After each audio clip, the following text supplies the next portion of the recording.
मरना था, पाशा जी को मरना था, पाशा अम्मा जी को मरना था, बड़ी अम्मा जी को मरना था, पूरी तीनों कलीसिया वालों को मरना था। छोटी सी प्रार्थना करेंगे। हे पिता परमेश्वर, आपके नाम को धन्यवाद, स्तुति महिमा मेरे राजा। प्रभु जी, आज का दिन सुंदर समय जो आपने हमें दिया है, इसलिए आपका बहुत बहुत धन्यवाद। प्रार्थना करता हूँ प्रभु जी, मूसा के सुख उपवास के प्रभु जी 10वें दिन में हमें प्रवेश कराया, इसलिए आपका बहुत बहुत धन्यवाद। जैसे कि प्रभु जी हम लोग रोज इस ऑनलाइन वीडियो के माध्यम से निर्गमन को अध्ययन करते हैं प्रभु जी। निर्गमन में पिता परमेश्वर आपका कार्य, आपका चमत्कार, आपका छंगाई और आपका बचाव, खास करके इजरायली लोगों को जो आप दे रहे हो पिता परमेश्वर, उस सीख से पिता परमेश्वर हम भी प्रभु जी इस कोरोना के समय में पिता परमेश्वर, इस वायरस के समय पिता परमेश्वर, जैसे प्रभु जी तूने इजरायलियों को बचाया वैसे हमें भी बचा रहा है। एक सीख प्रभु जी हमको उत्सुकता प्रभु जी दे रहा है पिता परमेश्वर। इस सीख के माध्यम से पिता परमेश्वर हम लोग को ताकत मिल रही है प्रभु जी, शक्ति मिल रही है प्रभु जी, सामर्थ्य मिल रहा है, इसलिए आपका बहुत बहुत धन्यवाद। वैसे पिता परमेश्वर आज इस 10वें दिन में प्रभु जी मुझे चुना, इसलिए आपको बहुत बहुत धन्यवाद। प्रार्थना करता प्रभु जी इस दिन में मुझ निर्बुद्धि निर्ज्ञानी तुच्छ मनुष्य को अपने शरीर के पीछे छिपाकर तू तेरी आत्मा प्रभु जी मुझ में समाकर पिता परमेश्वर इस 10वें अध्याय को प्रभु जी क्या बात करना है क्या नहीं प्रभु जी मैं नहीं जानता हूँ, लेकिन तू जानता है, क्योंकि प्रभु जी हम सब तेरे बच्चे हैं पिता परमेश्वर। तू बच्चों को क्या खिलाना है क्या नहीं प्रभु जी वो आप जानते हो पिता परमेश्वर। तो प्रभु जी आज इस वचन के माध्यम से प्रभु जी हमें प्रभु जी बात करके, इस वचन के माध्यम से प्रभु जी हमें हिम्मत देके, इस वचन के माध्यम से पिता परमेश्वर हमें ताकत देके पिता परमेश्वर आप कार्य कीजिए। और प्रभु जी इस वचन के भेद हम सभी के जीवन में प्रकट कीजिए। छोटी सी प्रार्थना हमसे बात करने प्रभु यीशु मसीह के महान नाम से मांगता, सुनो और कबूल कर, आमीन। मरनाता।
पाशा जी को मरना था, ये समय देने के लिए पाशा जी उनके परिवार को मरना था। आज हम लोग जाएंगे, अध्ययन करेंगे 10वें अध्याय को, यानी कि अब तक हम लोग पाशा जी के माध्यम से वचन सुनते आए हैं और वचन में प्रभु हम लोग से रोज बात कर रहा है, एक नई नई चीज़ हमें दे रहा है। वैसे ही पहले से हम लोग अब तक अगर आए हैं तो हम लोग अभी जो 10वें अध्याय में है, यानी कि 7वें अध्याय से जो चल रहा है उसमें लिखा है परमेश्वर ने क्लियरली कि मूसा ने उसमें लिखा है क्लियरली कि परमेश्वर मिस्र देश पर 10 भारी विपत्तियां डालने वाला है। उसमें से 7 विपत्तियां हो गई, उसको हम लोग ने ध्यान किया पाशा जी के माध्यम से, प्रभु के माध्यम से। अभी हम लोग देखेंगे 9वीं और 8वां और 9वां विपत्ति जो मिस्र देश के ऊपर आया है। अभी 8वां जो विपत्ति है मिस्र देश के ऊपर वो है टिड्डिया, और 9वां जो विपत्ति है मिस्र देश के ऊपर वो है अंधकार। तो जैसे कि निर्गमन पाशा जी ने हम लोग को पहले ही सुख उपवास निर्गमन का सुख उपवास चालू होने के पहले ही एक छोटा वीडियो डालकर उसमें हम लोग को संक्षिप्त में और अच्छी तरह से बताया था कि निर्गमन यानी क्या, निर्गमन का अध्ययन हम लोग बाइबल मिशन वाले क्यों करते हैं, हमारे संस्थापक बापूजी को ये निर्गमन इस निर्गमन का अध्ययन करने के लिए प्रभु ने क्यों बोला, ये सब चीज़ें हम लोग ने एक छोटा सा वीडियो पास्टर जी ने उपवास चालू होने के पहले दिया था, उसमें हम लोग ने जाना। यानी और हम लोग अध्ययन करते ही आ रहे। निर्गमन यानी कि जो इजरायली लोग, जो प्रभु के बंदे, जो मिस्र देश में गुलाम होकर रह रहे थे, उनको वहाँ से निकालना, यानी कि मिस्र देश से उनको निकालना और प्रभु की इच्छा कि जहाँ पे दूध और मधु की धारा बहती है उस देश में इनको क्या करना, लेकर के जाना। यानी कि प्रभु ने इनका दुख देखा है, इजरायली लोगों का, प्रभु इनके संकट को देखा है, प्रभु इनके ऊपर दया करके मूसा को खड़ा करके प्रभु क्या कर रहा है, लेकर के आगे उनके लिए इजरायली लोगों को लेकर के आगे प्रस्थान इस निर्गमन के अध्याय में करता है। तो इस निर्गमन में खास करके क्या बात है पता है क्या, प्रभु मूसा, हारून और फिरौन, ये चार लोग का अभी तक तो बात चल रहा है। इजरायली लोग तो अभी तक इसमें आए नहीं। इजरायली लोग को तो उन्होंने समझा है, लेकिन इजरायली लोगों ने क्या किया कि मूसा को ही बोल दिया कि तेरे वजह से हम लोग को और काम करना पड़ रहा है। लेकिन प्रभु उनको हिम्मत देके फिरौन के माध्यम से हम उनको क्या करने का, प्रभु का जो उद्देश्य है कि फिरौन के हाथ में से उनको निकालना। अभी आज हम लोग इस 10वें अध्याय में देखेंगे टिड्डियों का आक्रमण और अंधकार मिस्र देश में आना। अभी यहाँ पर जो 10वें अध्याय में पहला वचन ही लिखा है, फिर यहोवा ने मूसा से कहा, फिरौन के पास जा, क्योंकि मैं ही ने उसके और उसके कर्मचारी के मन को इसलिए कठोर कर दिया है कि अपने चिन्ह उनके बीच में दिखाओ, और तुम लोग अपने बेटे और पोतों इसका वर्णन करो कि यहोवा ने मिस्रियों को कैसे ठट्टों में उड़ाया और अपने क्या क्या चिन्ह उनके बीच में प्रकट किए, जिससे तुम जान लो कि मैं यहोवा हूँ। तुम जान लो कि मैं यहोवा होकर के यहाँ पे परमेश्वर कह रहा है। हर एक अध्याय में अगर हम लोग देखेंगे तो परमेश्वर बोलता है मूसा को कि तू जा फिरौन से बात कर, फिर से तू आ, फिर विपत्ति आती है, फिर फिरौन का मन कठोर होता है। वैसे इस अध्याय में परमेश्वर ने यहाँ पे क्या लिखा है पता है क्या, कि दूसरे वचन के आगे यहाँ पे लिखा है कि तू मिस्रियों को कैसे ठट्टों में उड़ाया और आपने क्या क्या चिन्ह उनके बीच में प्रकट की, जिससे तुम जान लो कि मैं यहोवा हूँ। यानी कि परमेश्वर इस चिन्ह को उनको दिखाकर मिस्रियों को, फिरौन को और इजरायलियों को दिखाकर ये जताना चाहता है कि मैं ही यहोवा हूँ, दूसरा कोई परमेश्वर इस जगत में नहीं है करके। और आगे को तीसरे वचन में कहता है मूसा को परमेश्वर कि तू फिरौन को जाके बोल कि तू कब तक मेरे सामने दीन होने से संकोच करता रहेगा, मेरी प्रजा के लोगों को जाने दे कि वे मेरी उपासना करें। यहाँ पे परमेश्वर उसको कहता है कि तू कब तक अपने मन को कठोर रखेगा, अपने मन को क्या कर, दीन कर, क्योंकि तूने इतने सारे विपत्तियां देखी है फिर भी तेरा मन दीन क्यों नहीं हो रहा है। परमेश्वर हमसे अपना दीन मन चाहता है। परमेश्वर कठोर मन को बिल्कुल भी ग्रहण नहीं करता है। अभी यहाँ पे परमेश्वर बोलता है मूसा को कि तू उसको जाके ऐसा बोल, क्या करके, कि दीन हो करके। लेकिन परमेश्वर खुद फिर से क्या कर रहा है, फिरौन के मन को कठोर कर रहा है। फिर से क्या कर रहा है, फिरौन के मन को कठोर कर रहा है। यानी कि फिरौन का मन जाने के लिए भी दे रहा है इजरायलियों को, लेकिन जैसे विपत्ति जाती है वैसे ही परमेश्वर फिर से क्या करता है, फिरौन और उसके कर्मचारियों का मन कठोर कर देता है। अभी ये क्या चल रहा है, फिर परमेश्वर बोलता है कि जा एक विपत्ति दिखा, जा उससे बात कर, फिर वो विपत्ति आती है, फिर से उसका मन क्या हो जाए, कठोर हो जाता है। अभी और परमेश्वर ही उसका मन क्या करता है, कठोर करता है। जैसे कि पास्टर जी ने 3 या 4 अध्याय में बोला था कि फिरौन इजरायलियों को कब छोड़ेगा, कब वहां से छोड़ेगा, जब वो पहिलौठों को मारेगा। जब पहिलौठों को मारेगा तभी ही क्या होगा, वहां से उसका तभी ही फिरौन का मन हटीला फिर से ना होगा और वो इजरायलियों को क्या करेगा, वहां पर जाने के लिए देगा करके। ये तीसरे अध्याय में लिखा है करके पाशा जी ने हम लोग को एक वीडियो के माध्यम से बताया था। तो अभी क्या चल रहा है, परमेश्वर उसका मन हटीला क्यों कर रहा है? क्योंकि परमेश्वर और चिन्ह दिखाना चाहता है। किसको? फिरौन और मिस्र देश को। अब तक जितने विपत्तियां हुआ उसमें परमेश्वर ने इजरायली लोगों को बचाया, इजरायली लोगों को कुछ भी दिक्कत नहीं हुआ। लेकिन जो दिक्कत हुई वो सिर्फ और सिर्फ मिस्री लोगों को वहां पर हुई। फिर यहाँ पर परमेश्वर कहता है फिर से उसको कि तू उससे बातें कर कि तू अगर हम लोग को और हमारे बच्चों को नहीं जाने देगा, परमेश्वर का उपासना करने के लिए जंगल में तीन दिन के मार्ग में अगर नहीं जाने देगा तो अगर तू नहीं जाने देगा तो टिड्डियां मैं मिस्र देश पर भेजूंगा करके परमेश्वर कहता है। और वो टिड्डियां इतनी भयंकर होगी कि तू उसको देख कि तेरे बाप दादों ने भी वो टिड्डियां नहीं देखी होगी। देखो, ये परमेश्वर की 8वीं विपत्ति है। क्या करके? टिड्डियां। अभी एक बात मुझे पता चल रहा है कि परमेश्वर जितने बार भी फिरौन के पास भेजा, फिरौन उसको नहीं माना, मूसा के बात को। फिरौन को लगता था कि ऐसे फिरौन जान गया था कि फिरौन डरता नहीं था। क्यों? क्योंकि फिरौन जानता था कि विपत्तियां आएगी तो भी मूसा को फिर से मैं बुलाऊंगा, मूसा फिर से परमेश्वर से प्रार्थना करेगा और वो विपत्तियां क्या होगी, चले जाएगी करके फिरौन के मन में था। और फिरौन जानता था कि ये मूसा फिर से परमेश्वर से प्रार्थना करेगा, फिर से ये विपत्तियां क्या हो जाएगी, निकल करके जाएगी करके। लेकिन उसको उसके देश का नाश नहीं दिख रहा है। उसको उसके देश में जो इतनी विपत्तियां आ रही है, उसके माध्यम से जो संकट आ रहा है, उसको भी वो नहीं जान रहा है। यहाँ पर परमेश्वर उसको क्लियर बोल रहा है कि तेरे बाप दादों ने भी कभी नहीं देखा होगा इतने टिड्डियां मैं वहां पर भेजूंगा करके। तब फिरौन के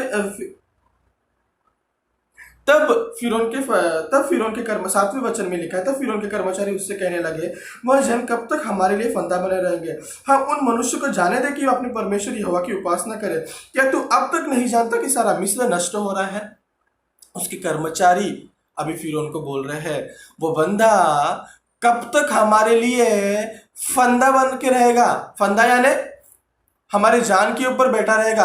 हर दिन कुछ ना कुछ नया, हर दिन कुछ ना कुछ नया, हर दिन कुछ ना कुछ नया। कुछ खुशी ही नहीं है हम लोग को क्या हो रहा है? हर दिन डर में हम लोग रह रहे हैं। तुझसे वो बात कर रहा है लेकिन तू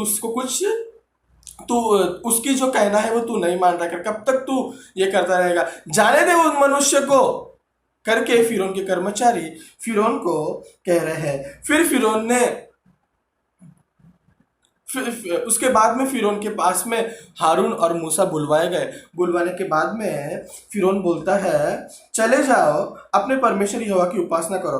परंतु वो जाने वाले हैं कौन कौन है? परमेश्वर को दंडवत करने के लिए, परमेश्वर को उपासना करने के लिए, परमेश्वर का पर्व मानने के लिए जाने वाले कौन कौन है करके फिरौन पूछ रहा है मूसा और हारून को।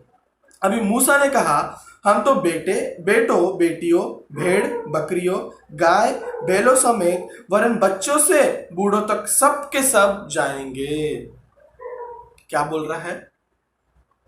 हम लोग परिवार के सब सदस्य जाएंगे उपासना करने के लिए। यानी कि हमारे, और यहाँ पे ये भी लिखा है कि हमारे जानवर, भेड़ बकरियां, गाय बैल, ये लोग भी परमेश्वर के उपासना करने के लिए जाएंगे करके मूसा और हारून उसको कह रहा है। अभी ये बात सुनने के बाद में फिरौन का मन फिर से ये हो जाता है और बोलता है कि यदि मैं तुम्हें बच्चों समेत जाने देता हूँ, देखो तुम्हारे मन में बुराई है। फिरौन को डर हो जाता है इजरायलियों से अभी कि क्या तुम्हारे मन में बुराई है, तुम मुझे बलवा करने वाले हो, ऐसे करके फिरौन के मन में आता है। नहीं, ऐसा नहीं होने पाएगा, तुम पुरुष ही जाकर क्या करो, यहोवा की उपासना करो। अगर फिरौन अभी जान गया कि अगर मैं इसको भेड़ बकरियां जानवर बच्चों के साथ लेकर जाने के लिए दूंगा तो ये लोग शायद से फिर से पीछे नहीं आएंगे। और अगर सिर्फ पुरुषों को भेजूंगा तो पुरुष बेचारे अपने परिवार को देख के तो भी फिर से आएंगे करके फिर उनके मन में शायद से, मुझे ऐसे लगता है, शायद से नहीं, ऐसा ही होगा कि अगर पुरुष जाएंगे तो पुरुष फिर से अपने परिवार के पास आएंगे करके फिर उनको लगता है। तो तब यहोवा ने मूसा से कहा, और उसके बाद में वो लोग इसके फिरौन के सामने से निकाल दिए गए। फिर परमेश्वर मूसा से कहता है कि मिस्र देश के ऊपर अपना हाथ बढ़ा करके क्या कर, मिस्र देश के ऊपर अपना हाथ बढ़ा। जैसे ही पर मूसा मिस्र देश में हाथ बढ़ाता है वैसे ही टिड्डियाँ पूरे मिस्र देश को क्या करती है, आक्रमण कर लेती है। पूरे मिस्र देश को क्या करती है, हर एक चीज को मिस्र देश के वो टिड्डियाँ खा लेती है। पेड़ के फल, हरियाली, घास, और जो इस विपत्ति के आने के पहले ओलों की वर्षा हुई थी, ओलों की वर्षा ने तो सब नाश कर दिया। लेकिन ओलों की वर्षा के माध्यम से जो झाड़, जो पेड़ के फल वगैरह जो सब नीचे गिर गया था उसको भी इस चुटकियों ने क्या कर लिया, खा लिया। इस टिड्डियों ने क्या कर लिया, खा लिया। टिड्डिया को अगर हम लोग देखेंगे तो अभी कोरोना के समय में हाल ही में एक न्यूज़ आया था कि ये जो टिड्डिया है, इन टिड्डियों ने क्या किया, राजस्थान में आया, दिल्ली में आया, हरियाणा में आया, और ये टिड्डियाँ सब लोग के खेतों को क्या कर लिया, रातों रात खा लिया। पूरे रात को ये लोग क्या करते हैं, वो टिड्डियाँ हर एक खेती में जितना भी ये है उसको इतना जोर से खा लेते हैं कि रातों रात, यानी कि 2-4-5 घंटे में वो पूरा नाश कर देते खेत को। और वो जो भारत देश में टिड्डिया आया था, राजस्थान वगैरह में, हरियाणा में, वो टिड्डियाँ तो इतने भारी मात्रा में नहीं होगी। लेकिन जो मिस्र देश पे जो टिड्डियाँ आई है वो परमेश्वर कहता है कि तेरे बाप दादों ने भी कभी नहीं देखा होगा, इतनी टिड्डियाँ वो होगी करके परमेश्वर कहता है। और वो टिड्डियों ने सच में पूरे मिस्र देश का क्या किया, नाश किया। यहाँ पे ऐसा लिखा है कि मिस्र देश भर में न तो किसी वृक्ष पर कुछ हरियाली रह गई और न खेत में अनाज रह गया। जो था वो भी क्या हो गया, खत्म हो गया। यानी कि ओलों की वर्षा ने तो नाश कर दिया। उसके बाद में कुछ तो भी बचा था, वो कुछ तो भी बचे हुए को भी इस टिड्डियों ने क्या कर दिया, पूरा नाश कर दिया। तब फिरौन ने क्या किया, तुरंत मूसा को बुलाया। तुरंत बुलाकर पर मूसा को बोला कि तेरे परमेश्वर यहोवा से प्रार्थना करो तो जान दे। इसमें एक वचन हम लोग पढ़ेंगे, नौवा वचन 10वें अध्याय का। मूसा ने कहा, हम तो बेटों बेटियों, भेड़ बकरी, गाय बैलों समेत वरन बच्चों से बूढ़ों तक सब के सब जाएंगे, क्योंकि हम यहोवा के लिए पर्व करना चाहते हैं। जब फिरौन ने पूछा कि तुम लोग कौन कौन जाने वाले हैं, तो मूसा कहता है कि हम लोग सब, बच्चे बूढ़े भेड़ बकरे, सब लोग क्या होने वाले हैं, पर्व के लिए जाने वाले हैं। हम लोग भी हर साल बाइबल मिशन में है, हम लोग भी हर साल क्या करते हैं, पर्व मनाने के लिए गुंटूर जाते हैं। महासभा में हम लोग क्या करते हैं, मौजूद होते हैं। हर साल पास्टर जी सितंबर महीने से ही हम लोग को बोलते हैं कि भाई लोग टिकट निकालना है, सभी लोग जल्द से जल्द पैसा दे दो, अक्टूबर महीने में टिकट कटवाना है करके। क्योंकि 4 महीने पहले ही टिकट अगर हम लोग निकालेंगे तो हम लोग को सीट मिलती है उस टिकट में। तो पास्टर जी तीनों कलीसिया में अनाउंसमेंट करते हैं। तीनों कलीसिया में अनाउंसमेंट करने के बाद में पहले बार कोई कुछ बोलता नहीं है, फिर दूसरी बार फिर से अनाउंसमेंट करने के बाद फिर बोलते हैं हाँ पास्टर जी हम लोग आएंगे करके, हम लोग आएंगे करके एक परिवार बोलता है, फिर दूसरा परिवार बोलता है हम लोग भी आएंगे करके। फिर बाद में तीसरे टाइम पे बोलते हैं कि हम लोग के परिवार से सिर्फ मेरा इसके पापा जाएंगे, हम लोग कोई नहीं जाएंगे, हम लोग के काम के ऊपर कोई नहीं है।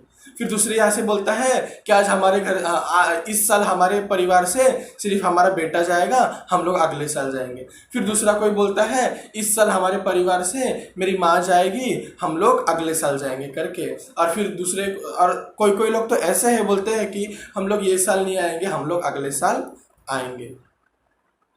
किस चीज़ के लिए हम लोग कहाँ किस चीज़ के लिए जा रहे हैं वहाँ पर? हमारे आशीष पाने के लिए ही, हम लोग पर्व मनाने के लिए तो जा रहे हैं ना वहाँ पे।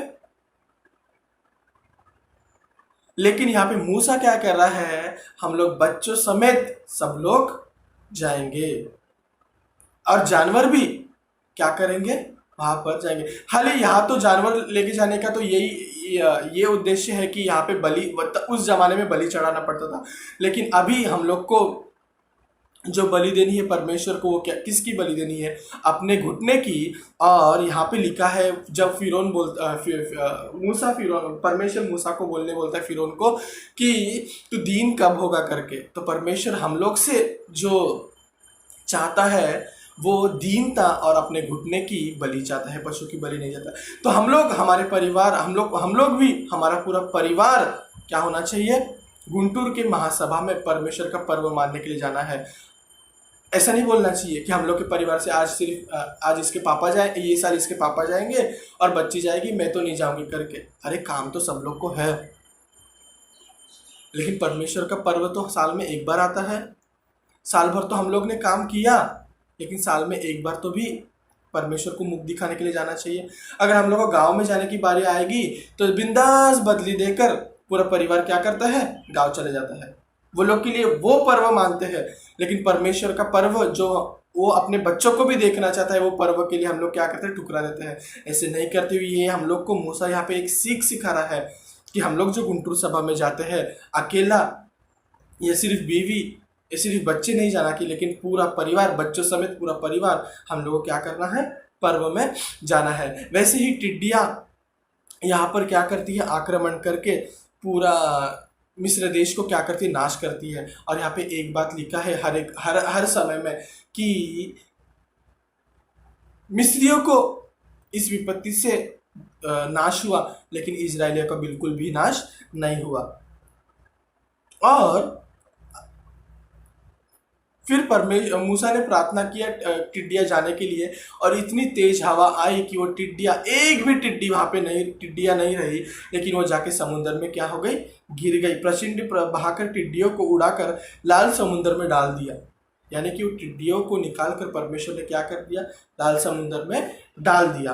और फिर यहाँ पे लिखा है कि एक भी स्थान पर, मिस्र के एक भी स्थान पर टिड्डियाँ नहीं रही, तो भी यहोवा ने फिरौन के मन को कठोर कर दिया, जिससे उसने इजरायलियों को जाने न दिया। अभी टिड्डियाँ चली गई, नाश हो गया, नाश होने के बाद टिड्डियाँ चली गई, अभी भी फिर से क्या हो गया, मन हटीला हो गया। अब फिर यहोवा ने मूसा से कहा, अपना हाथ आकाश की ओर कर बड़ा कि मिस्र देश के ऊपर अंधकार छा जाए। यहाँ पर परमेश्वर ने हर समय में परमेश्वर मूसा को फिरौन के पास भेजता था बताने के लिए कि ऐसा होगा, वैसा होगा, वैसा होगा। लेकिन ये अंधकार के समय में परमेश्वर ने मूसा को फिरौन के पास नहीं भेजा, लेकिन मूसा को डायरेक्ट बोला कि तू तेरा हाथ मिस्र देश के ऊपर बढ़ा और मैं उस देश में अंधकार कर दूंगा। तब मूसा ने अपना हाथ बढ़ाया, आकाश की ओर बढ़ाया, और सारे मिस्र देश में 3 दिन तक घोर अंधकार छाया रहा। घोर अंधकार यानी कि बहुत काला अंधकार, यानी कि वहां पे तारों का भी प्रकाश नहीं है रात के समय में। दिन में तो सूरज ही नहीं है, तो प्रकाश का कोई यही नहीं है, लेकिन रात को तारे तो भी होने चाहिए, उन तारों का भी प्रकाश नहीं है। घोर यानी एकदम डार्क, मतलब एकदम घना अंधेरा, एक दूसरे को कोई देख भी नहीं सकेगा, ऐसा अंधकार मिस्र देश पर परमेश्वर ने लाया। और लिखा है वचनों में क्लियर कि 3 दिन तक किसी ने भी किसी को नहीं देखा। अंधकार, अगर बाइबल के हिसाब से हम लोग देखेंगे, परमेश्वर ने अंधकार बनाया, परमेश्वर ने ही उजाला बनाया। अभी लेकिन अंधकार से परमेश्वर प्रेम नहीं करता है। अंधकार यानी कि मतलब अंधकार को परमेश्वर पसंद नहीं करता है। ये क्यों मैं कह रहा हूं? क्योंकि परमेश्वर, हम लोग प्रकाशित वाक्य को अगर ध्यान करेंगे, वहां पर लिखा है 20वें अध्याय में कि परमेश्वर का जो सिंहासन है, परमेश्वर का जो स्वर्ग है, उस स्वर्ग में अंधेरा है ही नहीं। वहां पे सिर्फ प्रकाश, सिर्फ प्रकाश, सिर्फ प्रकाश, और स्वर्गदूत परमेश्वर की सिर्फ स्तुति स्तुति स्तुति स्तुति स्तुति, यही है। वहां पे अंधेरा है ही नहीं। इससे पता चलता है कि परमेश्वर अंधेरा को पसंद करता ही नहीं है। परमेश्वर को सिर्फ और सिर्फ उजाला ही पसंद है। तो अंधकार यानी कि पाप, अंधकार यानी कि नाश। अंधकार में ही चोर क्या करता है? चोरी करता है। उजाले में कोई चोर चोरी करेगा क्या?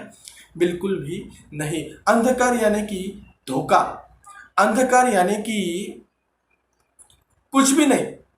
जैसे कि यहाँ पे लिखा है कि किसी ने भी किसी को नहीं देखा। और अंधकार यानी कि पीड़ा, प्रकाशित वाक्य के 16 अध्याय के 10वें वचन में लिखा है कि जो 5वां स्वर्गदूत अंधेरा उंडेल देता है, अंधेरा उंडेल देने के बाद वहां पे पूरा क्या होता है, वहां जो लोग वहां पर रहते हैं उनमें मन फिराव नहीं रहता है। अंधेरा यानी कि मन न फिराना, उनमें मन फिराना नहीं रहता है। तो उनको क्या होता है? अंधेरे में पीड़ा होती है। वो स्वर्गदूत अंधेरा उंडेल देता है करके प्रकाशित वाक्य के 16 अध्याय के 10वें वचन में लिखा है। तो हम लोग को फिरौन के समान बिल्कुल भी न होते हुए हम लोग को क्या करना है? अंधेरा को नहीं, लेकिन अंधेरे में हम लोग को परमेश्वर से उजाला पाना है। क्योंकि परमेश्वर क्या है? ज्योति है। वो परमेश्वर ज्योति हम लोग को अंधेरे में भी देगा।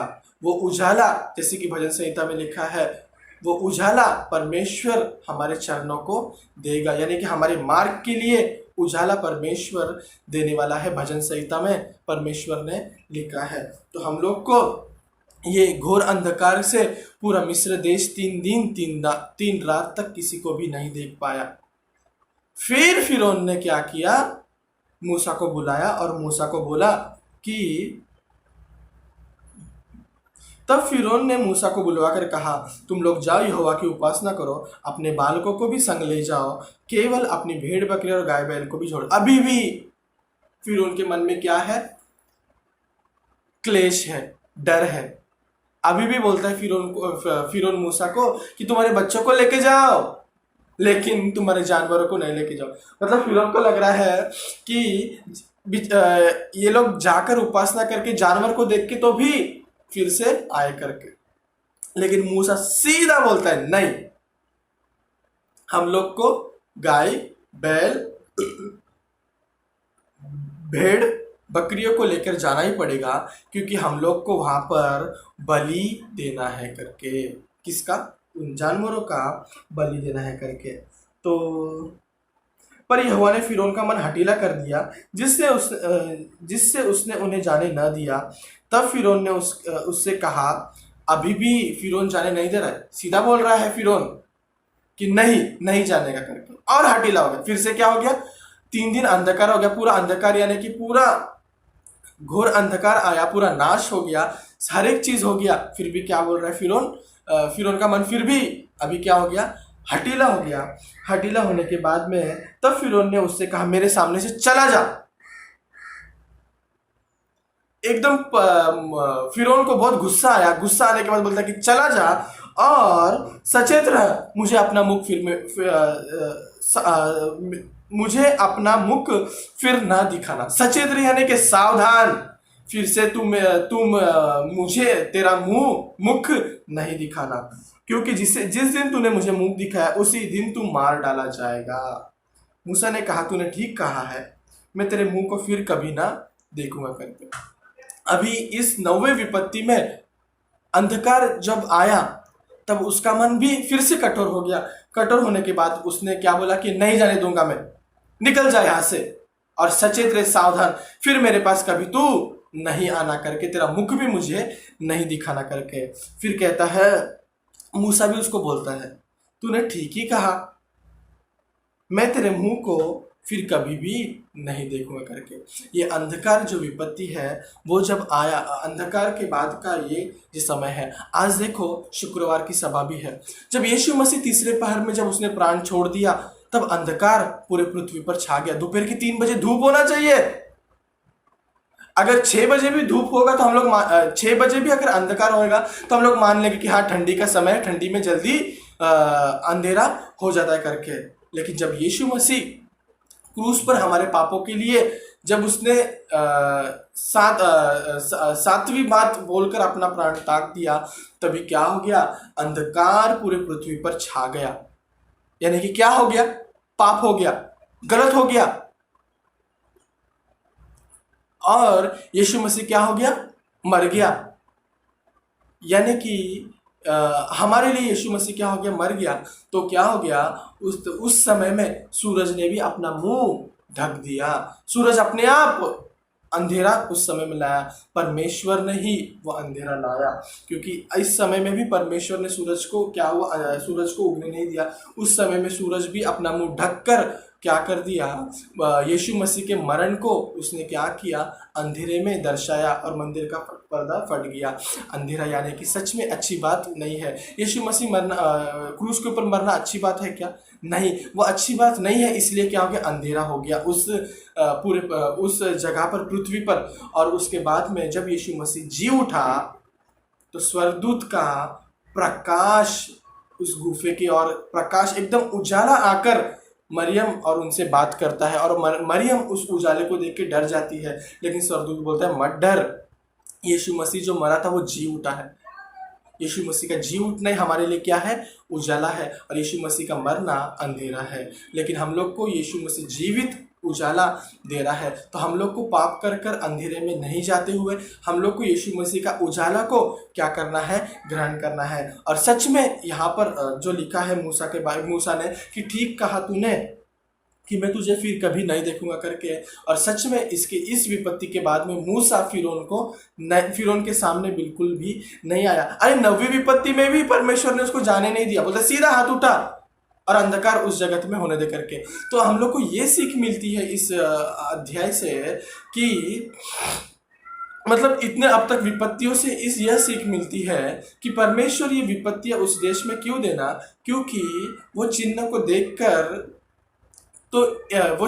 देखकर वहाँ के लोग इस्राएली लोग जान ले कि परमेश्वर ने उनके खिलाफ मिस्र देश में क्या क्या किया, कि इतनी सारी विपत्तियां आई लेकिन इजरायलियों को कुछ भी नहीं हुआ। वैसे ही हम इस कोरोना के समय में है। आप विश्वास करो उस समय में विश्वास करो कि उस समय में मिस्रियों को बहुत सारी कठिनाइयां आई लेकिन इजरायलियों को बिल्कुल भी नहीं आई। वैसे ही परमेश्वर से इस कोरोना के समय में प्रोटेक्शन मांगो, परमेश्वर से सहायता मांगो कि परमेश्वर उस समय में तूने इजरायलियों को कुछ भी नहीं होने दिया, वैसे इस समय में हम लोग को भी कुछ मत होने दे करके विश्वास से प्रार्थना करो। और इस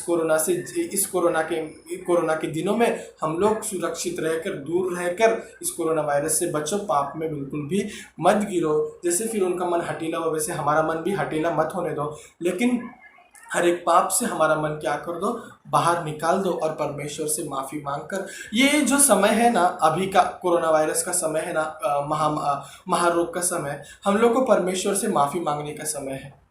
सच में हम लोग को परमेश्वर से माफ़ी मांगने का समय है और परमेश्वर सच में हम लोग को माफ़ करता है। तो सभी लोग परमेश्वर से माफ़ी मांगकर इस कोरोना से बचाओ, परमेश्वर से पाओ। सच में अगर हम लोग देखेंगे तो इस दुनिया में मसीह लोग को परमेश्वर बचा रहा है, हम लोग के कलीसिया वालों को भी परमेश्वर बचा रहा है। ये क्या है?